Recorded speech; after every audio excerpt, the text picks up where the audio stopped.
तो चलिए शुरू करते हैं हम लोग मैथ्स का पहला चैप्टर सेट्स। देखिए जो हम लोग सेट्स अभी पढ़ाई करेंगे ना, ये मैथ्स के लिए बहुत ही काम की चीज़ बन चुका है। क्यों?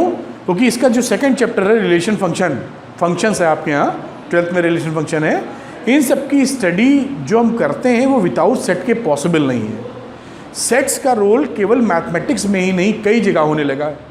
प्रोबेबिलिटी जो मैथ्स की एक ब्रांच है वहाँ पे हम सेट्स का यूज़ करते हैं, और भी बहुत सारी चीज़ों में हम सेट्स का यूज़ करने लगे। जब हम सेट्स का यूज़ करने लगे तो सबसे पहला जानकारी या पहला सवाल ये उठता है कि सेट्स आखिर कहते किसे हैं।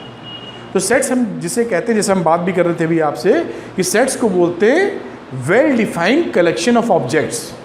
क्या मतलब? सेट्स को क्या बोलेंगे? वेल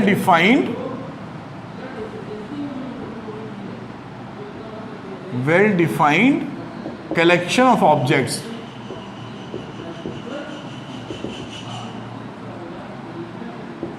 यानी जो चीजें हमें सेट्स में कलेक्ट करनी है उसको एकदम क्लियर पता हो कि किन चीजों को कलेक्ट करना है। Well defined collection. कुछ एग्जांपल्स लेते हैं तो उससे क्लैरिटी और बढ़ेगी अपनी, और कुछ ऐसे एग्जांपल भी लेते हैं जो सेट्स नहीं बनाते तो क्लैरिटी बढ़ने में मदद करेगा। ठीक है?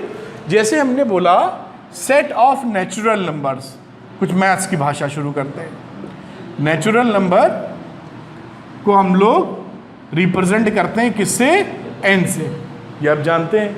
तो हमको ये पक्की तौर से मालूम है कि कौन सा नंबर नेचुरल है और कौन सा नंबर नेचुरल नहीं है। यानी गाइडलाइन, यानी जो कलेक्शन करना है ये वेल डिफाइंड है। अगर मैं आपसे बोलूं कि -3 क्या इस सेट में होगा, तो आप आंसर देंगे सर बिल्कुल नहीं होगा। क्यों नहीं होगा? क्योंकि वेल डिफिनेशन में ये बताया गया है कि नेचुरल नंबर लेने हैं और -3 नेचुरल नंबर नहीं होता है। मैं बोलूँ 0 ले लो, अच्छा तुम कहोगे 0 भी नहीं ले सकते, वो भी नेचुरल नंबर नहीं है। तो जो हमें सेट्स मिलेगा नेचुरल नंबर का, वो क्या मिलेगा? 1 2 3 4 5 करते हुए। फ्रैक्शन वाले नंबर भी नहीं मिलेंगे। तो ये वेल डिफाइंड हो गए। सेट्स को कैसे रिप्रेजेंट करते हैं इसकी बात अभी हम करेंगे, अभी हम रिप्रेजेंटेशन की तरफ नहीं जा रहे। अब दूसरा एक और एग्जाम्पल लेते हैं। जैसे कि आपसे बोला कि रिवर्स ऑफ इंडिया, तो ये भी सेट हमारी बनाती है। ये सेट है। क्यों? क्योंकि इंडिया के अंदर रिवर होनी चाहिए। कोई ऐसी नदी नहीं ले सकते जो इंडिया में ना हो। अमेरिकन नदी नहीं ले सकते क्योंकि वो इसमें फॉल नहीं करेगी। तो well defined collection of objects है। जहाँ पे गड़बड़ी हो सकती है, जो नहीं हो सकते सेट्स, जैसे आपसे बोला कि आपकी क्लास में best boys of your class, तो आप जिस क्लास में पढ़ते हैं 11th में, उसके सबसे अच्छे लड़कों का सेट्स बना दिए। तो आप कहेंगे गलत है, ये नहीं बन सकता सेट्स। क्यों? क्योंकि अब बात ये कह सकता है, जैसा हम बात भी कर रहे थे आपसे, कि बेस्ट बॉयज किसमें?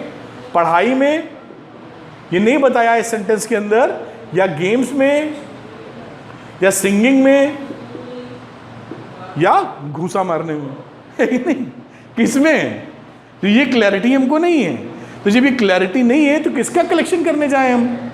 लफड़ा हो गया है। इसका मतलब ये क्या है? ये सेट्स नहीं बनेगा, क्योंकि हमें कंफ्यूजन नहीं चाहिए। वेल डिफाइंड कलेक्शन, जिनको कलेक्ट कर रहे हैं उसको पता हो वेल डिफाइंड किसको करना है कि नहीं करना। बात समझ में आती है? इसी तरीके से बोल देते हैं कि बेस्ट बुक्स ऑफ इंडिया, वो भी कंफ्यूजन में है। कौन सी बेस्ट बुक्स? या best books of Munshi Premchand, वो भी गड़बड़ा गया कि मुंशी प्रेमचंद की किताबें होती तो ठीक था, बेस्ट बुक कौन सी लें उसमें। आप समझ पा रहे हैं ना कंफ्यूजन, कि किनको सेट लेंगे किनको नहीं लेंगे। अब कुछ एग्जाम्पल किताब के लेते हैं कि उसमें क्या दिया और आपसे क्या पूछने की बात वो कर रहे हैं। अब इसमें इन्होंने बात की, फिर इन्होंने नोटेशन की बात की, वो भी हम दिखा देते हैं आपको। देखिए जो सेट्स आप बनाएंगे उस सेट्स को रिप्रेजेंट करने का तरीका, यानी जो सिंबल्स यूज़ करते हैं हम लोग, सिंबल्स यूज़ करेंगे किसके लिए? सेट्स के लिए। वो नॉर्मली हम लोग कैपिटल सिंबल यूज़ करते हैं, ABCD या जो भी हो, कैपिटल लेटर्स। कैपिटल X भी यूज़ कर सकते हैं, कैपिटल Y भी यूज़ कर सकते हैं, यानी कैपिटल लेटर्स हम यूज़ करेंगे सेट्स के सिंबल्स के लिए, सिंबल्स ऑफ सेट। उसके बाद सेट के अंदर जो चीज़ें रहेंगी, अंदर का मतलब जैसे बोला था सेट ऑफ नेचुरल नंबर, तो 1 2 3 4 रहेगा, तो उसको क्या बोलते हैं, एलिमेंट्स ऑफ सेट्स। उसे क्या बोलते हैं, एलिमेंट ऑफ सेट। एलिमेंट्स भी बोलते हैं उसको, ऑब्जेक्ट्स भी बोलते हैं और मेंबर्स भी बोलते हैं, ये सब मतलब एक ही है।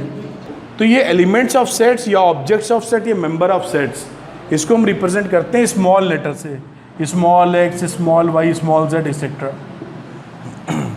ये एलिमेंट ऑफ सेट्स का मतलब समझिए ना, जो सेट्स बनाया है, जैसे रिवर्स ऑफ इंडिया, तो लखनऊ में गोमती नदी आती है, तो गोमती नदी एलिमेंट है, गोमती नदी इसका मेंबर है, गोमती नदी इसका ऑब्जेक्ट है।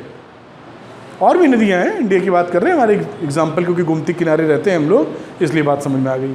ठीक है, ये एलिमेंट्स हो जाएंगे और इनको रिप्रेजेंट कैसे करेंगे, small alphabets, x y z a b c d जो भी है। उसके बाद तीसरी बात, ठीक है, यही दो बातें, तीसरी बात इन्होंने किताब में लिखी और बना के कि एलिमेंट्स, ऑब्जेक्ट्स और मेंबर्स एक ही बात होती है। तो एक बात होती है, इसको रिप्रेजेंट भी ऐसे करते हैं। अब इसके बाद होता है कि सेट्स का रिप्रेजेंटेशन, जो आप बता रहे थे, दो तरीके से सेट्स को हम लोग रिप्रेजेंट करते हैं। इसको मैं हटाता हूँ, नोट कर लिया आप लोगों ने। अब देखिए, सेट्स को हम लोग दो तरह से रिप्रेजेंट करते हैं। एक होता है रोस्टर फॉर्म,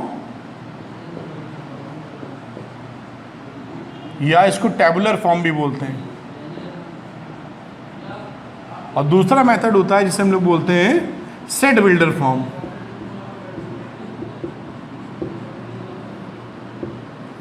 जैसे हम बात कर रहे हैं रोस्टर फॉर्म या टेबुलर फॉर्म में, तो इसमें हर एलिमेंट हमको लिखना पड़ता है।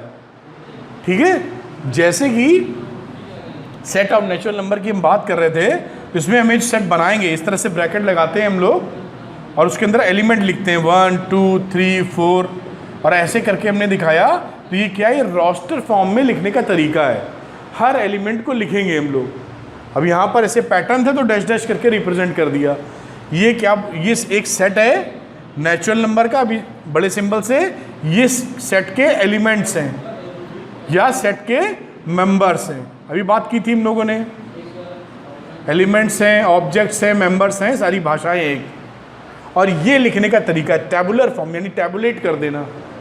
तो रोस्टर फॉर्म का मतलब क्या है, सारे एलिमेंट्स को इस तरीके से रिप्रेजेंट कर देना। ठीक, अब यहाँ पे सेट बिल्डर फॉर्म में क्या किया जाता है, सेट बिल्डर फॉर्म के अंदर एक ऐसी प्रॉपर्टी खोजी जाती है जो कि इनके लिए ट्रू हो, जो सेट्स के अंदर हो, कॉमन हो, और जो इसके मेंबर्स नहीं हो उसके लिए फॉल्स हो, उसमें प्रॉपर्टी ना मिलती हो। तो जैसे इसी नेचुरल नंबर को लिखना हो तो हम क्या लिख सकते हैं, कोई सेट हमने कैपिटल एक्स मान लिया और इस तरीके से रिप्रेजेंट करते हैं, हम इसकी भाषा बताते हैं आपको। X is a natural number,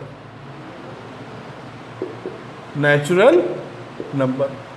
तो हम लोग क्या कोशिश करते हैं सेट बिल्डर फॉर्म में, हर एलिमेंट को नहीं लिखते, हम लोग एक ऐसी प्रॉपर्टी खोजने की कोशिश करते हैं जो इसके लिए ट्रू हो, लेकिन कंडीशन फॉर्म कर ऐसा कह सकते हो, लेकिन मुद्दा ये है कि इसके लिए ट्रू हो वो चीज़ और इसके सेट के बाहर जो लोग हो उनके लिए फॉल्स हो। ठीक है, तो इसको बोलेंगे सेट बिल्डर फॉर्म। अब सेट बिल्डर फॉर्म से पहले दो बातें और समझिए। जैसे ये भाषा यूज़ की जाती है कि जो 1 है, 1 इस नेचुरल नंबर वाले सेट को बिलोंग करता है, तो इसको ऐसे सिंबल से दिखाते हैं, 1 बिलोंग्स टू नेचुरल नंबर। ये जो सिंबल है इसे आप समझ लीजिए एप्सिलॉन की तरह, और इसका मतलब क्या है, belongs to. 1 belongs to n, मतलब 1 is a member of natural number, set of natural number. और जब ये यहाँ पर जैसे लिखना हो तो हम कह सकते हैं 1.5 does not belong to natural number set. ये मतलब हो गया डज नॉट बिलोंग। आई बात समझ में, इसको लिखने का इस तरह तरीका है। अब यहाँ बात करते हैं, नेचुरल नंबर की बात कर रहे हैं कि इसको कैसे पढ़ते हैं। तो ये जो ब्रेसेस यूज़ किए गए हैं या जो ब्रैकेट यूज़ किए गए हैं, इसका मतलब होता है ऑल ऑफ, ठीक, ऑल ऑफ, और ये हो गया फिर इसके बाद x, all of x, colon का मतलब सच that x is a natural number. तो ये ब्रैकेट का मतलब है ऑल ऑफ, और ये वाला एक्स ये हो गया, और सच दैट का मतलब ये कोलन हो गया, ये कोलन है, और उसके बाद ये सेंटेंस। तो पूरा सेंटेंस क्या बनेगा? All of x such that x is a natural number.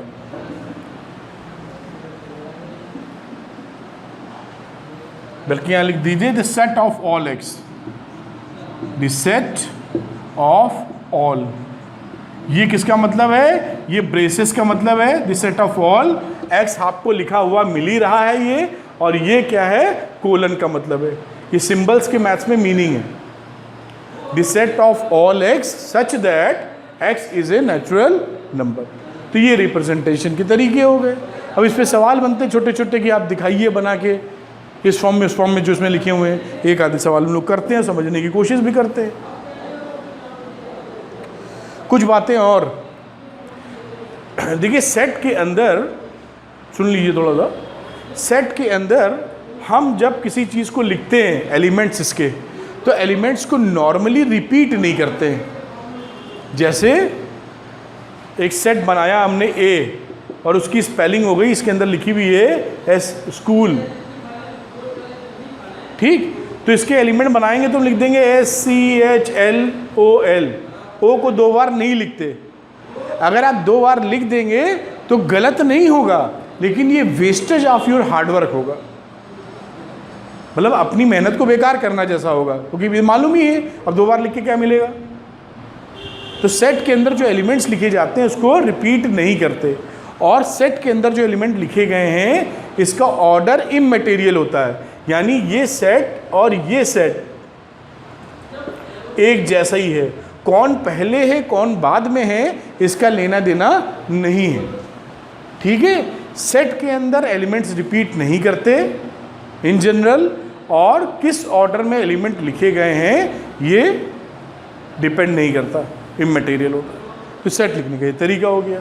अब कुछ हम एग्जाम्पल लेते हैं जो उसके अंदर बोला है कि बना के दिखाओ, दिखाते हैं बना के, नोट कर लीजिए। अब इसकी पहली एक्सरसाइज आती है 1.1, और इस एक्सरसाइज को थोड़ा समझने की कोशिश करते हैं। वैसे आपने किया होगा तो जल्दी से बता भी देंगे आप, मैं कुछ बातें पूछता जाता हूँ आपसे। पहला है which of the following are sets justify your answer, यानी इसमें 6, 7, 9 लिखे हुए हैं, सेट्स के बारे में इंफॉर्मेशन दी हुई है, बताना है सेट्स है कि नहीं। तो पहला वाला देखते हैं, the collection of all months of a year beginning with the letter जे।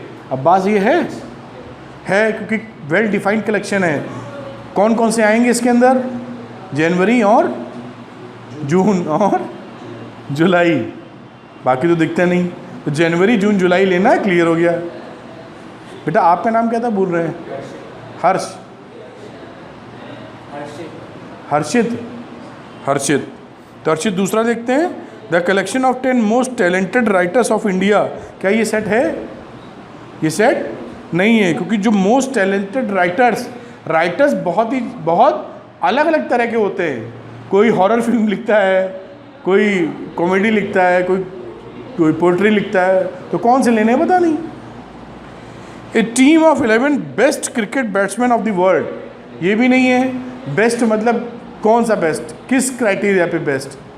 ज़्यादा रन बनाने वाला या तेज़ी से रन बनाने वाला, कौन चाहिए मालूम नहीं।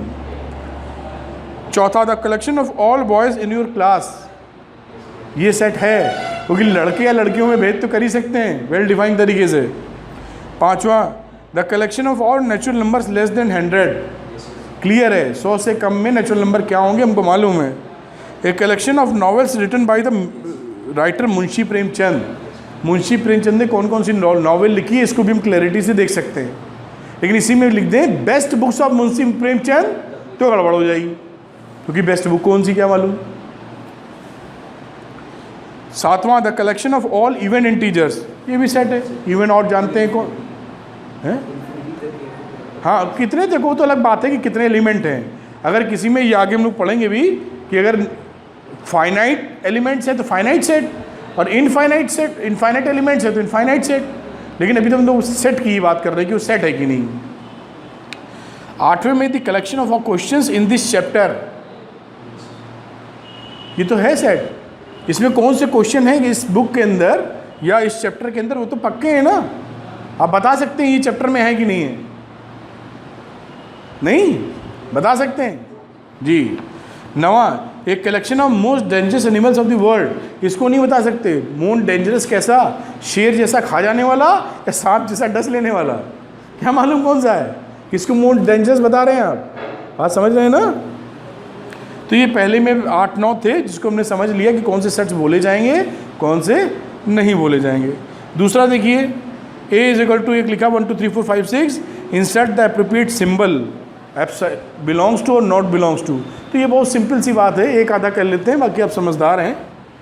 इसमें बोला है A एक सेट है 1 2 3 4 5 6, क्वेश्चन नंबर 2 की हम बात कर रहे हैं। तो इसमें लिखा है सिंबल्स लगाने हैं, तो 5 बिलोंग करता है इसलिए बिलोंग्स टू का सिंबल लग जाएगा यहाँ। क्या किसका सिंबल लगाया, बिलोंग्स टू वाला, ठीक है। ये तुमने गोला लगाया है, सिंबल केवल बिलोंग्स टू वाला लगेगा। और एक कर लेते हैं इसमें बिलोंग्स टू नहीं हो, ये है छठा, इसमें 10 डज नॉट बिलोंग टू ए, 10 है ही नहीं इसके अंदर। तो इस तरीके से बाकी आप लिख सकते हैं, सब करने से मतलब नहीं, आप कर ही लेंगे। तीसरा नंबर था देखिए, write the following set in the roster form. Roster form का मतलब क्या होता था, टैबुलेट कर देना सारी बातें, हाँ एलिमेंट के फॉर्म में लिख देना। तो पहला वाला देखते हैं हम लोग, क्वेश्चन नंबर 3 में A लिखा हुआ है, A is equal to the set of all x such that x is an integer and -3 से लेके 7 के बीच में, ये वैल्यू लिखी हुई है इसमें। x इंटीजर भी है, पूरी बातें मैं लिखना नहीं चाह रहा हूँ इसलिए शॉर्ट में लिख रहा हूँ 7।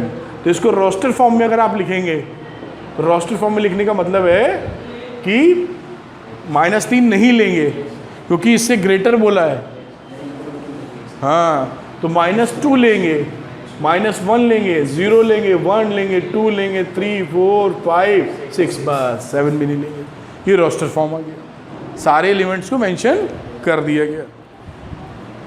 इसी तरीके से बी में है लेस देन नेचुरल नंबर 6, तो नेचुरल नंबर के पहला नंबर 1 होता है, 1 से लेके 5 तक लिख दीजिएगा। तो ये समझ रहे हैं आप, इसको कर लेंगे आप। लास्ट वाला देखिए, the set of all letters in the word better, तो बी लिखेंगे, ई लिखेंगे, टी लिखेंगे, आर BETR, बाकी रिपीट करने की कोई ज़रूरत नहीं। चौथा देखते हैं, right the following set in the set builder form. Set builder form में लिखना है इसको, यानी एक कोई प्रॉपर्टी ऐसी बनानी है जो इसको बिलोंग करे। 3 6 9 12, क्या बोलेंगे इसको, फर्स्ट 4 मल्टीपल ऑफ 3, ठीक है। इसको लिख सकते हैं x such that x is first 4 multiples of 3। दूसरा है 2 4 8 16 32, एक्स स्क्वायर या n स्क्वायर, पहले का स्क्वायर दूसरे का square, where n belongs to natural number.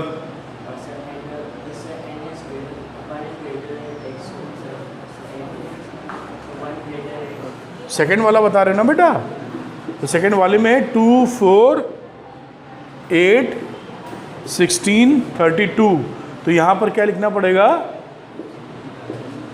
X square भी नहीं,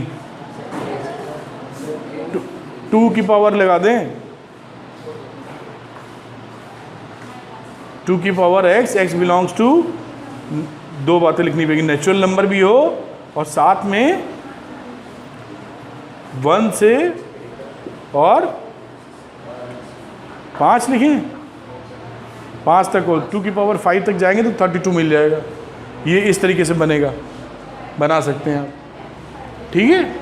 2 की पावर n, वहाँ n belongs to this and that. इसी तरीके से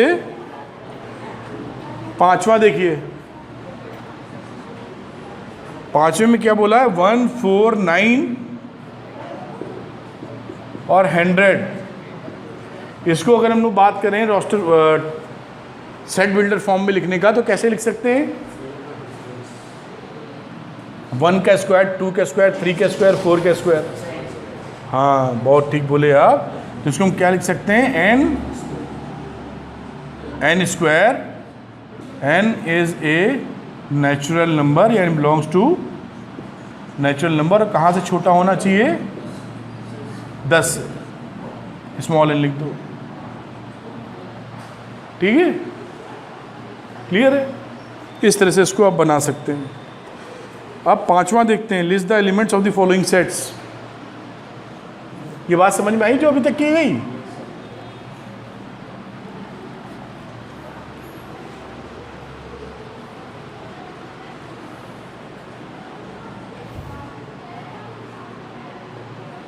पांचवा, list all the elements of the following sets.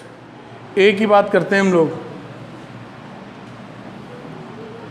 A is equal to x, x is an odd natural number. तो इसमें एलिमेंट लिखना था, आप लिख देंगे एक तरीके से सेट बिल्ड रोस्टर फॉर्म की तरह आ गया। X is an odd natural number, तो ऑड नेचुरल नंबर कौन कौन से हो जाएंगे? 1, 3, 5 एंड सो ऑन, ठीक है। कभी कभी क्या होता है कि सबका लिख पाना, एलिमेंट का लिख पाना मुश्किल हो जाता है, या सेट बिल्डर फॉर्म में कह पाना मुश्किल हो जाता है। सीक्वेंस नहीं बनता कोई, है ना, कोई सीक्वेंस अगर नहीं बन रहा, गिनतियाँ कुछ हैं जिसमें कोई ताल्लुक नहीं है, कुछ प्रॉपर्टी नहीं है, तो कैसे लिखेंगे? तो इसी फॉर्म में रिप्रेजेंट करना पड़ेगा। बात समझ पा रहे हैं? 1 लिखा, 3 लिखा, 4 लिखा, फिर 7 लिखा, 11 लिखा, 2 लिखा, 11 के बाद 14 लिखा, तो कोई सीक्वेंस ही नहीं है इसके अंदर। तो इसको कैसे बनाएंगे सेट बिल्डर फॉर्म? नहीं बना पाएंगे। तो हमें किस फॉर्म में लिखना पड़ेगा? रोस्टर फॉर्म में, टेबुलर फॉर्म में ही बना के छोड़ना पड़ेगा। जो एलिमेंट है वो मेंशन कर दीजिए, बात खत्म हो जाएगी। इसका तीसरा देखते हैं हम लोग, पांचवे का थर्ड वाला। थर्ड वाले में बोला है सी, फिर एक्स के बारे में बोला एक्स इज एन इंटीजर,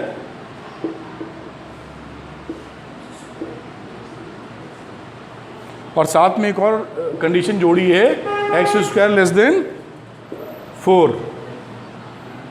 तो एलिमेंट्स लिखने थे जो आप लिख सकते हैं। एक्स एक इंटीजर है और एक्स स्क्वायर की value less than equal to 4 है। क्या क्या हो जाएगी वैल्यू? 1। चलिए जो आप बोलते हैं लिख लेते हैं पहले। 4। अरे नहीं, गड़बड़ बता रहे, गलत। ये कंडीशन पढ़ो। हाँ बेटा, 2, बस। ये भी गलत है। देखिए ये चीज़ सीख लीजिए यहाँ पर। देखिए जब कहीं पे 1 and 2, वो भी गलत है। देखिए लिखा है x square less than equal to 4। जब ऐसी सिचुएशन हो तो ये स्क्वायर है ना, तो इसका जो रिजल्ट आता है विदाउट स्क्वायर वो क्या आएगा? X is greater than equal to -2 to लेके +2 तक। मॉडुलस फंक्शन आगे पढ़ाएंगे तब बताएंगे आपको। भाई अगर माइनस का भी स्क्वायर करोगे तो भी तो यही बन जाएगा प्लस में। तो अगर कहीं लिखा है x square is less than equal to 4, तो इसका मतलब क्या है कि x की वैल्यू -2 से लेके +2 के बीच में है, इक्वल टू साइन के साथ। अब इसमें कौन कौन सा इंटीजर आ सकता है? हाँ, -2, -1, 0 भी चलेगा, 1 भी चलेगा और 2 भी चलेगा। ये आंसर आएगा इसका, है ना। इस तरफ हमारी ध्यान ही नहीं था। समझ में आ रही बात? नहीं। अगर -1 रखेंगे तो ट्रू है ना इसके लिए, ठीक। ये इसको ध्यान रखिएगा, नोट कर लीजिएगा अभी, वेरी इंपॉर्टेंट। और कहीं अगर ऐसा आ जाए बेटा, दोनों की सिचुएशन ले लो ये, तो इसका क्या रिजल्ट होगा? इसका रिजल्ट होगा कि x की वैल्यू या तो 2 से बड़ी है या फिर x की वैल्यू -2 से छोटी है। -2 से छोटी, -1 थोड़ी आएगा। -2 से छोटा होता है -3, -1 तो बड़ा होता है उससे। अरे नंबर लाइन पढ़ी थी बचपन में 9th क्लास में, ये 0 था, 1 2 1 2, माइनस में ये -3, ठीक। अगर आपसे मैं बोलूँ कि -2 से छोटा, तो छोटे का मतलब तो इधर वाला लोगे ना, इधर वाला थोड़ी ले लोगे। और इधर बोलेंगे 2 से बड़ा तो इधर वाला लेंगे, यानी बीच का छूट जाएगा, बाकी आ जाएगा। तो ये दोनों कंडीशन आप मेंशन कर लीजिए और ध्यान कर लीजिए, कई जगह यूज़ होगी जहाँ आप इसमें बहुत गलती करेंगे आप। अभी हम पहले ही बता रहे हैं, तो इसको नोट कर लीजिए इंपॉर्टेंट करके कि ये पॉइंट टू बी नोटेड या इंपॉर्टेंट जो भी आप भाषा अपने लिए समझते हो, इसको बहुत ध्यान रखिएगा, नहीं गड़बड़ करने वाले कई जगह आप। ठीक है, आगे चलें।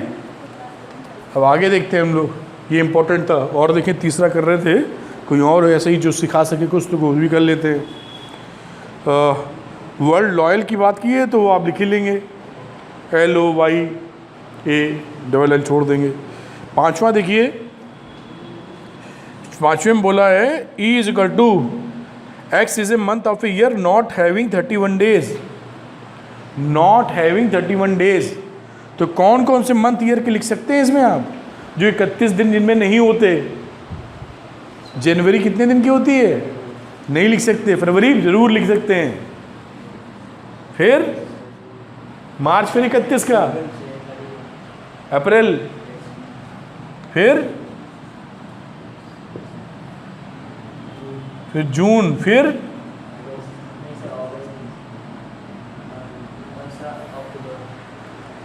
जुलाई अगस्त दोनों छोड़ दें।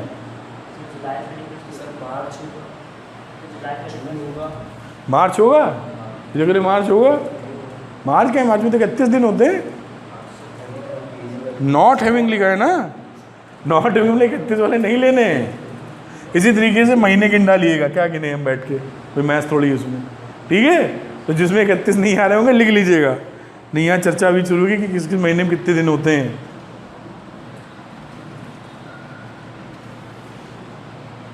हम लोग बचपन में ऐसे ही याद करते थे, वो जनवरी फरवरी ऐसे करके जो इसके ऊपर आता था उसमें 31 डेज, और जो नीचे आता था उसमें 31 डेज नहीं। फरवरी केस में 28 या 29, बाकी में 30, जनवरी फरवरी मार्च अप्रैल, यहाँ आके रिपीट होता शायद, है ना।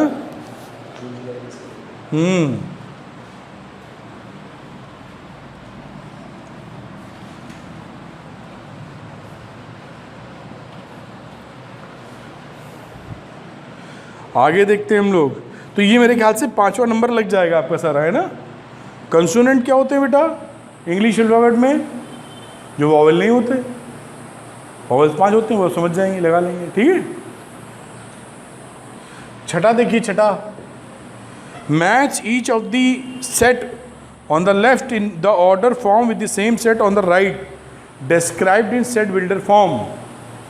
तो पहले वाले का किससे मैच करेंगे, जो पहला वाला था 1 2 3 4 1 2 3 6,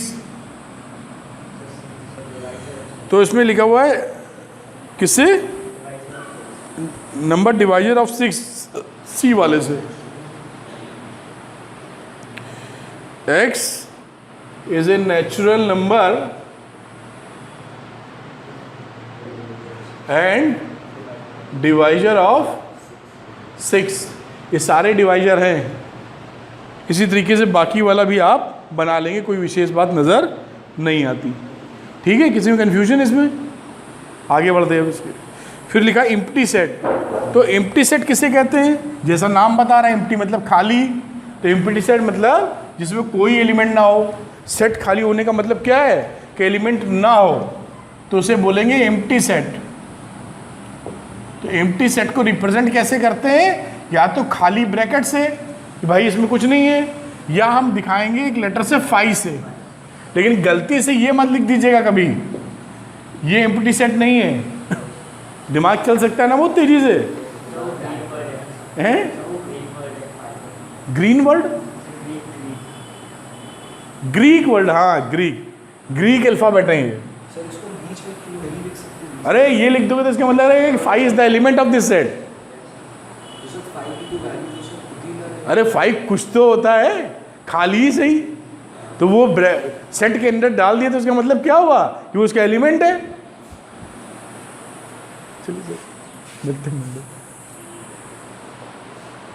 तो इस 5 का मतलब है नल सेट या वॉइड सेट। इसको क्या बोलते हैं, एम्प्टी सेट या नल सेट या बोलते हैं वॉइड सेट। तीनों बातें एक ही हैं, मतलब एलिमेंट ना होना सेट में। तो ये गलती से मत लिखना बस, जो हमने कट्टम लगाया है। खाली ब्रैकेट चलेंगे ब्रेसेस या फिर 5 चलेगा। 5 एक ग्रीक अल्फाबेट है, ठीक है। बहुत सारे ग्रीक पढ़ेंगे अभी तुम भर जाएगा अभी कॉपी पूरा, क्योंकि वहाँ डेवलपमेंट साइंस का ज़्यादा हुआ था, सारे वो रखते चले गए और उसको बदलने की कोई ज़रूरत समझी नहीं गई। सिंबल तो लगने ही थे कुछ ना कुछ। हमारे पास अल्फ़ाबेट्स की कमी है, साइंस में इतनी क्वांटिटीज़ बन चुकी हैं कि we are less in alphabets, इसलिए आप देखेंगे कि एक ही अल्फ़ाबेट कई मीनिंग निकालता दिखेगा आपको, मजबूरी है। तो इंग्लिश में 26 लेटर होते हैं, स्मॉल है कैपिटल कर लो तो 52 कर लो, उसको बहुत कर लो। हिंदी वाले तो कहीं लिखे दिखे नहीं हमको, छोटा बड़ा छोटी बड़ी, है ना। और ग्रीक में भी कितने होते हैं याद नहीं आ रहे हमको, लिमिटेड ही हैं जितने अल्फा बीटा गामा ये सब होता है ना उसमें। चलिए आगे बात करते हैं हम लोग। तो डेफिनेशन उन्होंने बताई थी, डेफिनेशन उन्होंने आपको बता दी कि खाली होना चाहिए। A set which does not contain any element is called the empty set of the null set, empty set और द नल सेट और द वॉइड सेट। तो आप ये समझ गए कि कुछ वैल्यू नहीं निकलनी चाहिए। जैसे हम यहाँ पर एक सेट आपसे डिस्क्राइब करें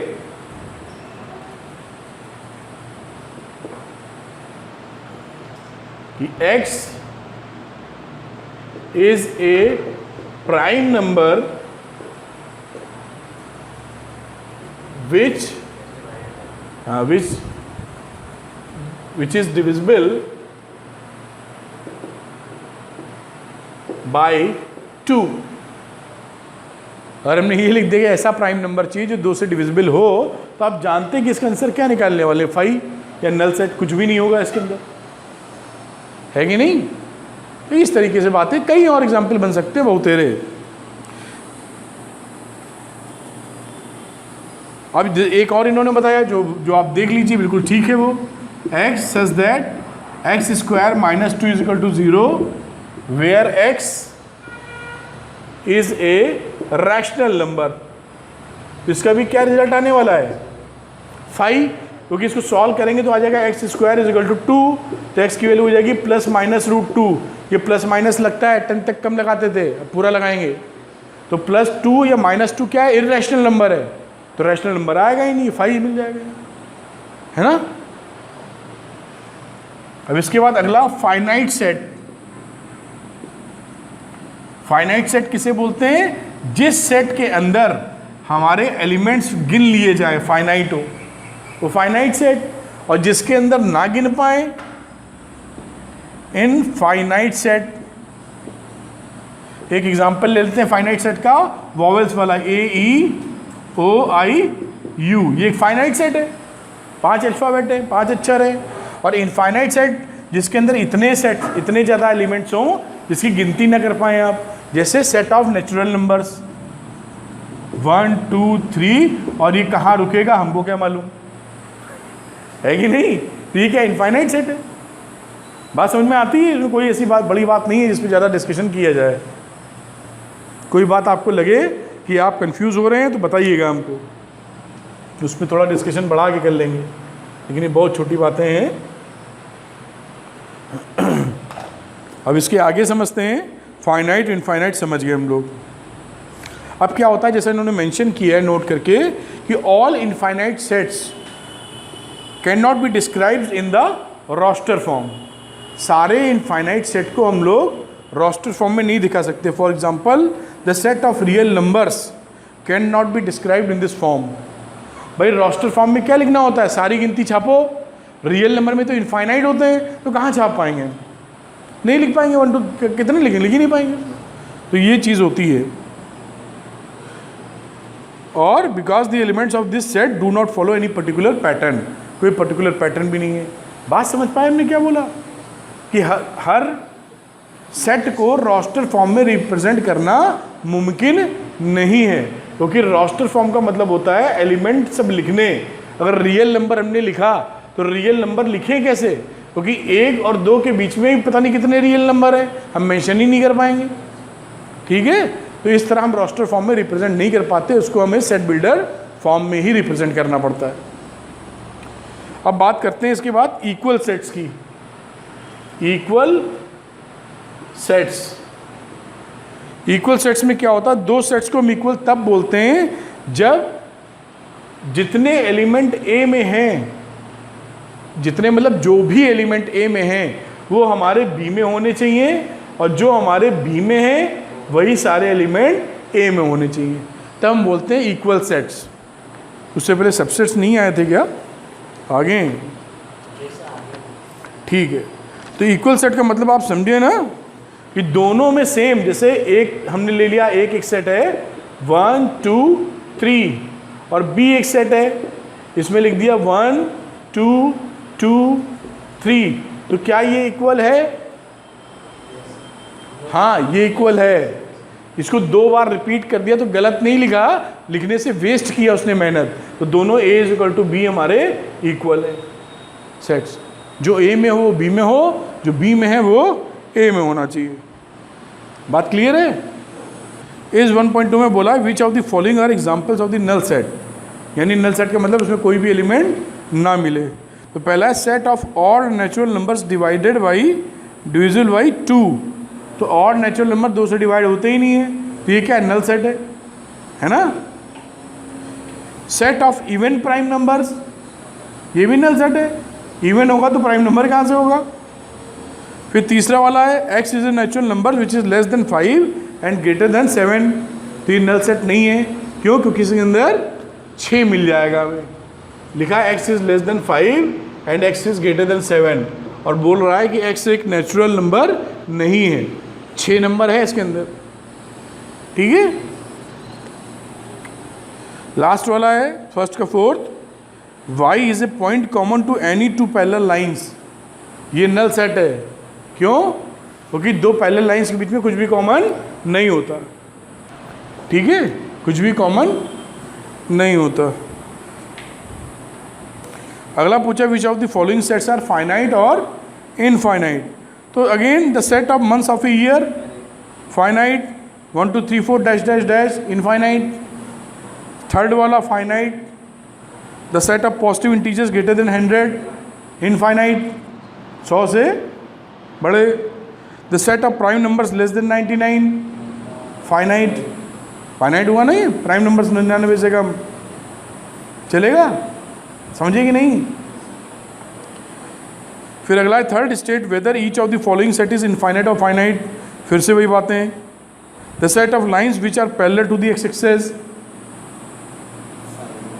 फाइनाइट नहीं इनफाइनाइट है। एक्स एक्सिस के पैरेलल बहुत सारी मिल जाएंगी ना, गिन कहाँ पाएंगे उसको। The set of letters in the English alphabet, finite 26 होते हैं। The set of numbers which are multiplied multiples of 5 infinite, 5 10 15 चले जाएंगे सही। चौथा the set of animals living on the earth. फिर पांचवा the set of circles passing through the origin, infinite भी हो गया। चौथा है in the following state whether A is equal to B और नॉट। तो ए बी दोनों इक्वल कब होंगे? जब सब के सब बराबर हों। ए बी सी डी बराबर, पहला 4 8 12 16, 4 8 नहीं बराबर। तीसरा 2 4 6 8 10, x is positive in integer less than equal to 10 है, बराबर है। फिर चौथा x is a multiple of 10, 10 15 गलत है, 15 थोड़ी है 10 का मल्टीपल। पांचवा भी देख लेते हैं जल्दी से, are the following pairs of set equals, give reasons. ये जो सेट है ए इज इक्वल टू 2,3, ये बी से क्या इक्वल है? क्या x इज ए सोल्यूशन